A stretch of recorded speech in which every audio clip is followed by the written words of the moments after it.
COVID-19 in Colorado is hitting a critical new level. Available ICU beds are at an all-time low. It shows the survivors that are on campus that there's people looking out for them. A show of support for survivors of sexual assault on CU's campus in Boulder. Tonight, students will march in solidarity. One Adams County school district is growing fast. Even though they didn't get all the funding they hoped for in this week's election, they're focused on the future. 4 o'clock on 9 News starts now.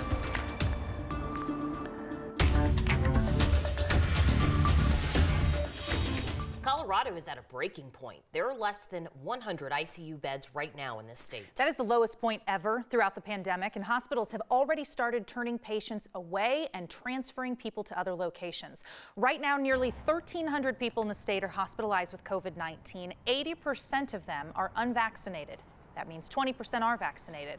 We're still below the all-time high number of patients at 1,847. That was recorded in December last year. But state health officials stress that this lack of beds is happening in rural areas across our state. The vast majority of our ICU beds are along the I-25 corridor. What you see in healthcare is that really the highest acuity beds are in the areas where there are the most people. So to put some of these numbers of beds into context, there's less than 100 ICU beds that have the ability to be fully staffed with a doctor and a nurse bedside. That staffing is also an issue. State health officials say that delayed care throughout the pandemic and canceled procedures are also adding to the problems inside hospitals.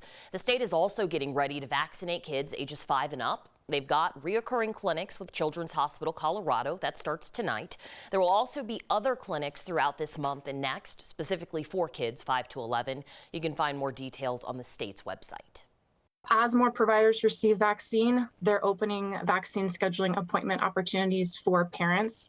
This website is where we'd love to direct parents to visit. It's constantly being updated with new information, new scheduling links. So we encourage parents to find providers near them.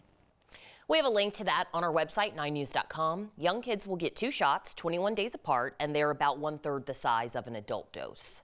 Big news today from Pfizer. The research into an antiviral pill to treat COVID-19 from this company is promising. The company released a report today showing their pill, combined with a low dose of an HIV drug, reduces hospitalizations and death in high-risk COVID-19 patients by up to 89%. However, Pfizer has not yet published the full data here, so other researchers can look it over. Company says they plan to ask the FDA to review their data and authorize the emergency use of the drug combination as soon as possible.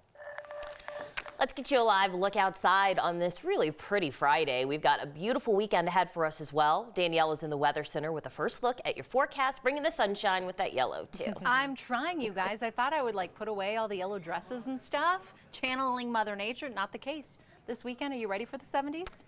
Sure. Never been more ready. Yeah, I got patio plans in the works. That's nice. Are you craving the sweaters, the boots?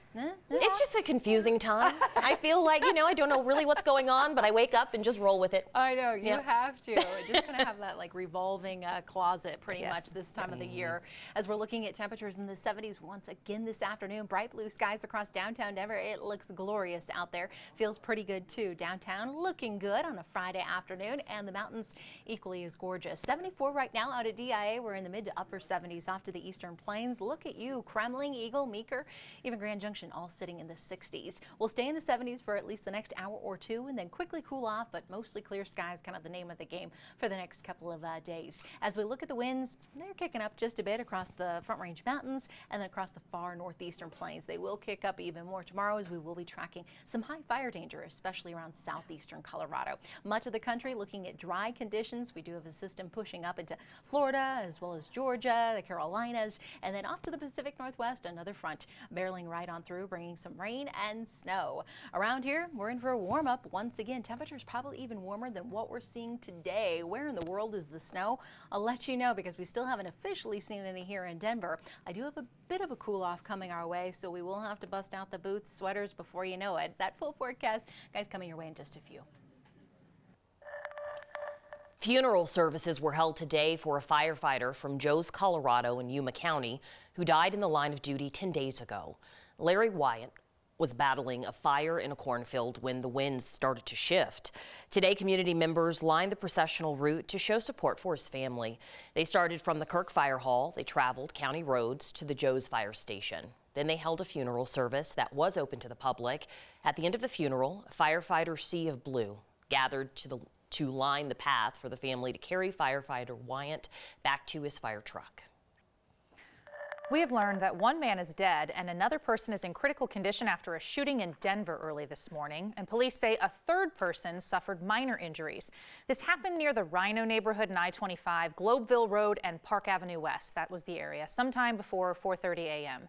Police say all three victims were in the same car. They have not released details about what led up to the shooting, and police are still investigating at this point. If you know anything, they're asking you to call Metro Denver Crime Stoppers at the number that you see there on your screen. This next story deals with a topic that can be really difficult for some people. It's about sexual assault. So this is your opportunity if you'd like to mute or step away for a few minutes if that's best. Students at CU Boulder are leading a march tonight to show support for two women who say they were sexually assaulted at the same off-campus fraternity last month. 9 News reporter Noel Brennan joins us now from campus. And Noel, the students should be gathering here in about the next hour or so for this.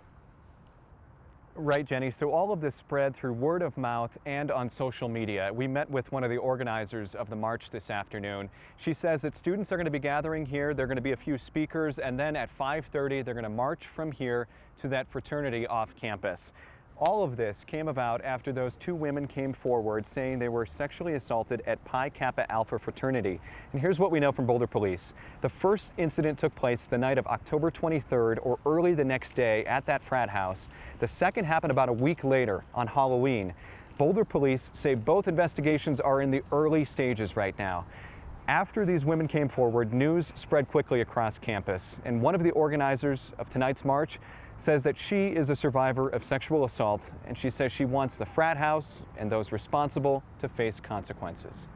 We can't let it get looked over again. We can't let it get swept under the rug. We need to bring awareness because it's not just our college campus that it's happening at. It's every college campus. So we need to set a standard and we need to stick to that and let frats or literally anyone know that it's not okay and to hold people accountable. Pi Kappa Alpha declined to comment, but the governing body for fraternities, the Interfraternity Council in Boulder, has a statement up on its website right now, and it says in part that they understand the gravity of sexual assault and its impact, and they've been working for months on sexual assault and harassment education. And CU leaders did send out a letter to students across the campus yesterday. They acknowledged that sexual assault is a very real problem at CU, and they have also provided a list of resources to everyone out there. All right, Noel Brennan reporting in Boulder for us tonight, and we will continue following this story throughout the evening. Noel, thank you for your reporting. School District 27J is growing so fast, it turned to voters for help this year. But what happened on Elections Day left the Adams County community with a split result that still, though, promises big changes. 9 News reporter Nelson Garcia explains. A new day in District 27J means a new era.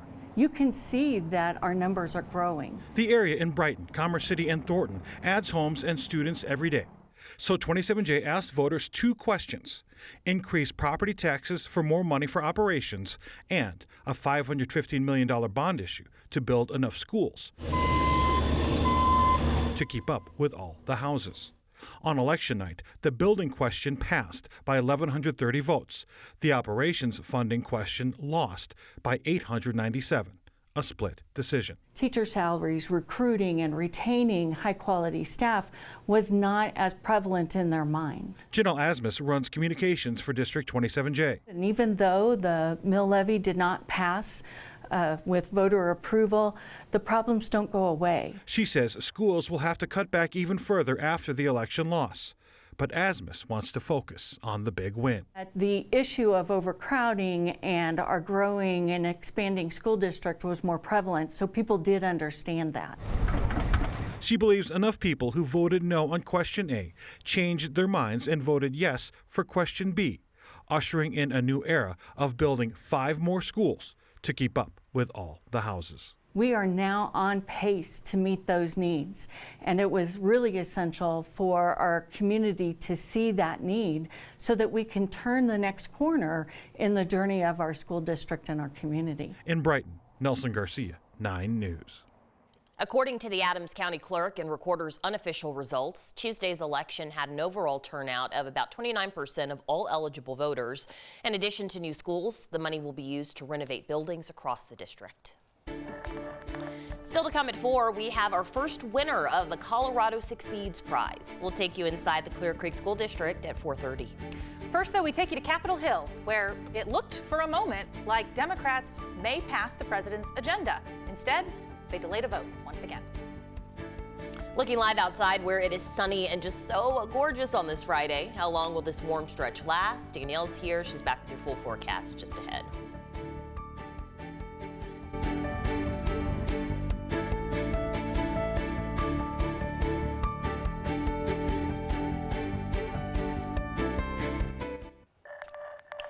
In Washington, D.C. today, House Democrats are back to infighting as they try to pass 2 bills. Both are key to President Biden's agenda. NBC News' Susan McGinnis has the latest from Capitol Hill. Despite last-minute arm twisting and pleading from President Biden, let's build an incredible economic progress. House Democrats still struggling to unite behind his agenda, hamstringing votes widely expected today on 2 bills. First, a $1.2 trillion plan to improve the nation's infrastructure, including roads, bridges, and broadband, and a $1.75 trillion Build Back Better plan funding new social programs, including 4 weeks of paid family leave, universal pre-K, and battling climate change. Impassioned arguments from both sides. This is a sad day for America. I see a sense of great future for America.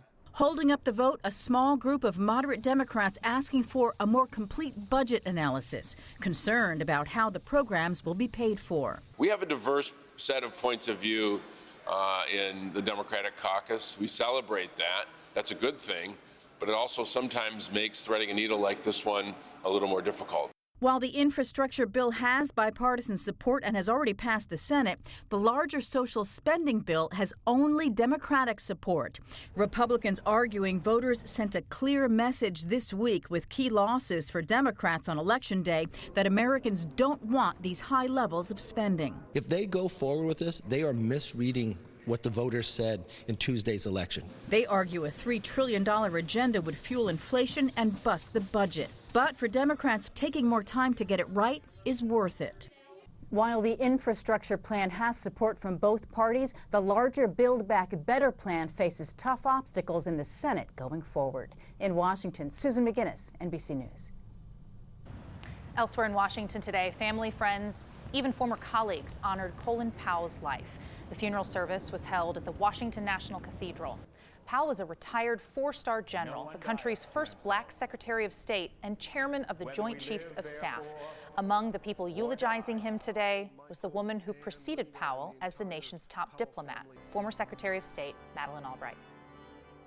Beneath that glossy exterior of warrior statesman was one of the gentlest and most decent people any of us will ever meet.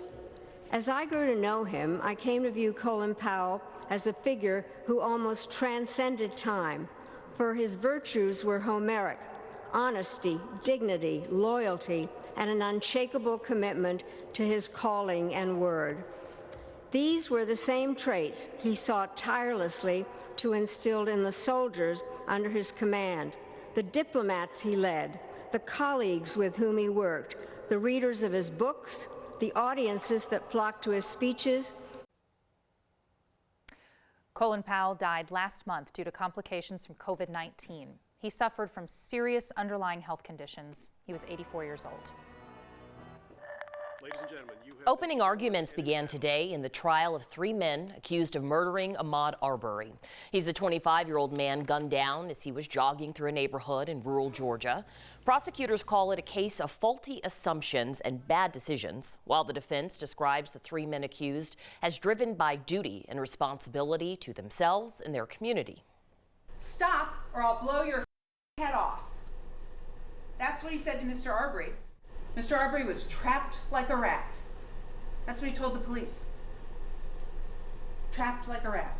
but there was probable cause to believe a felony had been committed and that this man was attempting to escape or flee. Two clearly dramatically different interpretations of a deadly shooting framed by racial tensions.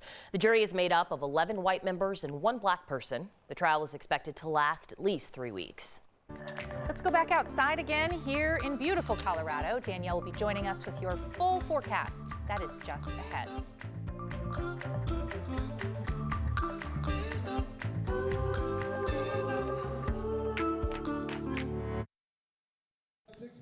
After nearly 70 years, a Labor Day weekend tradition is moving. Next year, the Pikes Peak Marathon and the Pikes Peak Ascent will actually be rescheduled to mid-September. Organizers say the change is because that earlier date's just getting too hot outside. Yes, they know they have a higher chance for snow if they push it back, but they say the cooler temps plus lower chances of hail and lightning, they're hoping that makes it a worthwhile trade-off. 6 more months until the 2022 Colfax Marathon, and the race's new sponsor has some really big goals. This comes barely a month after this year's marathon got pushed back to October because of the pandemic. So again, let's look ahead to 2022. Race organizers announced today their title sponsor will now be Cigna. That company has 1,800 employees in Colorado, and the CEO of the marathon says this partnership really makes sense because they have a goal they share in common: building healthy communities. But we also really want to help people work toward that health and wellness goal. And Cigna, in what they do, can help us so much speak to the runners about accomplish your goal, be more healthy, both physically and mentally. For every runner who registers between now and November 30th, Cigna is going to be donating $25 to the overall fundraising pool. So there's a little incentive for you. That means more money for the more than 200 nonprofits that use the marathon to raise money and awareness every year. The 2022 Denver Colfax Marathon is scheduled for May 13th through 15th. More than 20,000 participants are expected to sign up for the race. Will you be one of them? Oh, no, but I'll be watching and cheering from afar. It's just so good to see, you know, these races coming back and people in their elements. They're, you know, the best of us, truly. It was so interrupted for so long. And now people are getting back to it. And we have such a huge running culture here in Colorado. And I love, honestly, being a spectator at marathon races. They're so much fun. These people are so inspiring. So, truly. Yay, it's back. Let's get you a live look outside. Perfect weather for running this weekend for sure. Just seeing these blue skies is so nice. Checking in with Danielle. It's so weird to be talking about like a weekend in the 70s in the heart of November. Are telling me. I'm like, where are the boots and the hats and the winter coats? Like some snow? I don't know. All right, we'll take the sunshine, I guess, right? This afternoon into this evening, look for a picture-perfect forecast out there. Whether you're heading up to the high country, staying here in the metro area, you will be enjoying some really mild temperatures and plenty of sunshine this weekend. Look how blue it is up there at Winter Park. The slopes are looking good, too. Traffic not that bad, and downtown Denver kind of basking in all of that sunshine on a Friday afternoon. Perhaps even patio weather this evening and into this weekend. Today, the record 77. It was actually set last year. Today's high 74, so we were just shy of that. Mid-70s going in northern Colorado, and it was warm. Dare I say hot, off to the eastern plains with highs in the upper 70s around Burlington, Sterling, Ray, even up in the mountains, a handful of low 60s out there. 74 currently out of the airport, plenty of sunshine and the winds out of the west, 14 miles per hour, so certainly a bit of a breeze coming our way, and that will be the name of the game as we look ahead through the weekend too. Here in the backyard, so far so good. Our temperature is right now at 73. As we look across the country and kind of what's going on, I mentioned that system just starting to impact Florida, moving up across the coastline, the eastern coastline, and then across the Pacific Northwest. Another storm system diving in. For many of us, though, hanging out in the central part of the U.S., dry, sunny, and warm. That's how we're going to shake it out as we look ahead toward the weekend. Tonight, we're at 38 degrees, mostly clear skies for us. Bit of a breeze overnight and into tomorrow, and those temperatures falling into the 30s across the eastern plains. Some 20s and 30s way up high. Keep in mind the average overnight low here in Denver, we should be right at 30 degrees, so it is going to be a fairly mild night. We fast forward through the futurecast and really not a ton going on. This is 8 o'clock tomorrow morning. Perhaps a few high-level clouds up into the high country, but that really is about it. We stay dry throughout your Saturday into your Sunday as this ridge of high pressure just kind of continues to strengthen over Colorado and many of our neighboring states. Yes, it brings the heat, but it will also help to crank up the winds, especially in far southeastern Colorado, where we do have a red flag warning. It'll go from noon until 6 o'clock, wind gusts upwards of about 30 miles per hour. Humidity Humidity values are extremely low as well, less than 12%. It has been so dry out there too, so that's why we're going to keep a close eye on fire danger. This is our wind gust forecast as we kick it off at noon tomorrow. You can already see these winds starting to kick up quite a bit, and they'll continue that way and then finally start to ease by about 6-7 o'clock tomorrow. But low 80s in Lamar and Springfield, some 50s and 60s going up in the high country. Really, really warm, beautiful day with all that sunshine. We can't do anything about it, so might as well enjoy, right? 75 in Littleton, Ken Carroll at 74, as well as Longmont and Erie too. Look at this 7-day forecast. 77 my high on Sunday. The current record 78 degrees, so it's going to be a warm one. Plus we get that bonus extra hour of sleep. I'm liking it. As we look ahead toward next week, it starts to feel a little bit more like fall. Low 60s on Monday and Tuesday. Right now I'm keeping my fingers and toes crossed for next Wednesday and the possibility of a little rain and perhaps a couple of flakes. Again, it looks isolated, not too impressive, but hey, we'll see what we can get, guys. Extra hour of sleep. I forgot about that. So much to look forward to this weekend. I know. Just the bearer of all the best news. Thank you. Thank We you. appreciate it. I'm trying. All right, guys, time to check in with our favorite slacker and Steve. I understand you have just something really delicious to tell us about. No, we don't. We're going to stop this thing in its Great. tracks right this second. Thanksgiving is amazing. We love it. It should be on a plate, not in a bowl. There is a company making a Thanksgiving ice cream. It's called Caramelized Turkey and Cranberry Sauce. That's one of them there. They have actually turkey baking mixed inside that one. There's bacon chunks, turkey bacon chunks in the ice cream Yummy. with the cranberry stuff. But like of all the things you could have chosen, like maybe a yam and marshmallow, or there are better choices, Cranberry right? by itself. Cranberry wouldn't have been pumpkin bad. pie. We have options here. And they went You're for right. chunks They do of have one. turkey. Yeah. They have house rolls with salted buttercream and sweet potato pie with double-baked almond streusel. See, those aren't bad. I could be behind Savory, that. little salty. But the turkey ice cream. I just feel like chunks of meat Chunks. in ice cream. Tryptophan and ice cream. I feel like we can all just agree, just no, What'd right? you say? Just don't. Across the board, that's a no. Yeah. I don't know about that. What about, there's always like something healthy on the, well, no, there's not. It's Thanksgiving. The green beans? Like maybe But the that's green not- bean casserole ice Oh, cream. yeah, with the fried onions in the ice cream. Oh, yeah. No. We're just making it worse. Let's talk about something else. Let's talk about the extra hour of sleep we're going to get. No more Exactly. turkey That bacon. we also can all agree on. 2 thumbs up. It's going to be wonderful. Yes. Thank you guys for yet another disgusting idea. We appreciate you always. You're welcome. Thanks, Have a good ladies. weekend. Bye, guys. Still to come at 4, we're going to introduce you to our first winner of this year's Colorado Succeeds Prize. Everyone had a part in this, and this award shines a light on that really hard work and taking risks, especially during the pandemic, right? What these innovative educators have done to earn this recognition. First, you never know what is going to happen. Ahead of the 9 News Game of the Week, Scotty Gange takes us there live. That's coming up next.